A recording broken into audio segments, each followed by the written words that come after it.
हल्ला झालेला आहे आणि ह्या हल्ल्यामागचं बघायला कालपासूनच घरी घुसणार अशी धमक्या स्वराज्य संघटनेने दिली होती.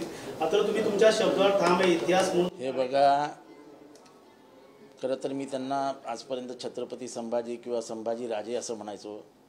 त्या संभाजीला माझा निरोप आहे की ज्या पद्धतीने तू सगळं विशालगडावर पेटवलंस, महाराष्ट्रामध्ये दंगल घडेल असे जे काही आराखडे ऐकले गेले, तुला कोणीतरी पुढे केलं होतं.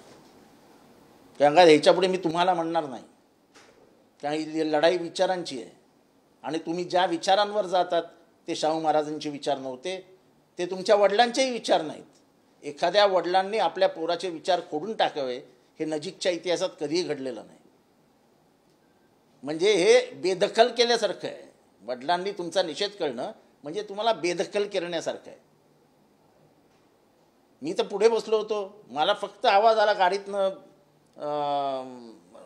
गाडीवर काहीतरी पडल्यासारखा आवाज आला. पुढे जाऊन आम्ही थांबलो, तोपर्यंत हे उलटे फिरले.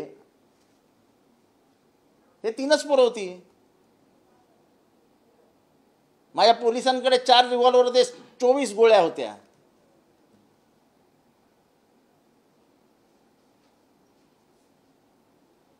चार पोलीस होते.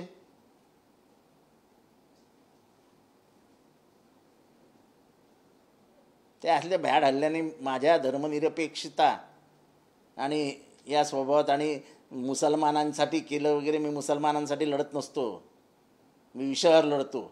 गजापूरमध्ये जेव्हा तुम्ही मस्जिद तोडलीत तेव्हा तिथे फक्त हिंदू राहत नाही, मुसलमान राहत नाहीत, तिथे हिंदू राहतात 80% आणि ते एकोप्याने राहतात. त्यांचे सगळे सण एकोप्याने साजरे केले जातात. ही कोल्हापूरची परंपरा आहे.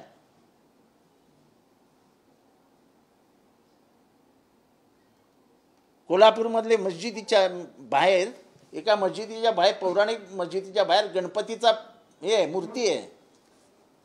ही सामाजिक एकता शाहू महाराजांनी जपली होती. ती सामाजिक एकता खरं तर या घराण्याने जपायला पाहिजे होती. या कोणाचा तरी बोलका भावला म्हणून हा बोलला आणि झालं, सगळी परिस्थिती आतंत गेली. त्याच्या बोलण्याचा फायदा संभाजी भिडेंनी घेतला आणि संभाजी भिडेंनी जे करायचं ते काम करून टाकलं. आणि त्यांना वाटत असेल गाडीवर मला दगड मारला म्हणून मी त्यांच्या विरोधात बोलणार नाही, तर आता मी अजून त्वेषाने तीव्रतेने बोलीन. मी आजपर्यंत तरी आहोजाहो करायचो.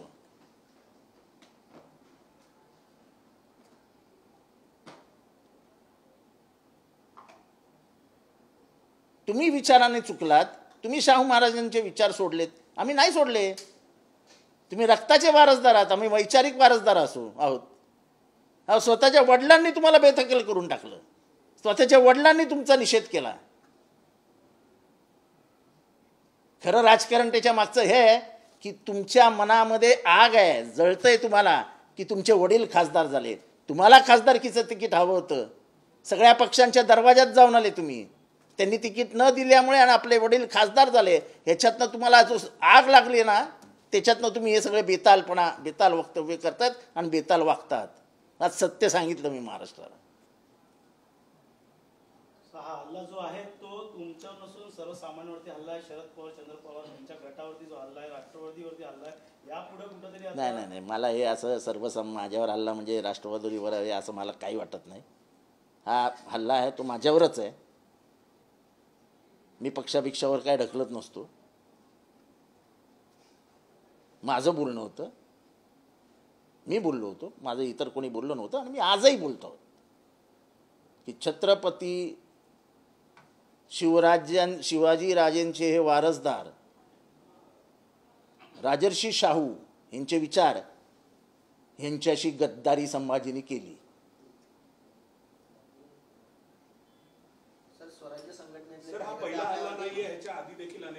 हे ठीक आहे ना, चालतात. पण हे पहिल्यांदा माझ्या गाडीपाशी येऊ शकले, नाही तर आजपर्यंत माझ्या गाडीपाशी येण्याचं कोणी दाखवलं होतं डेअरिंग.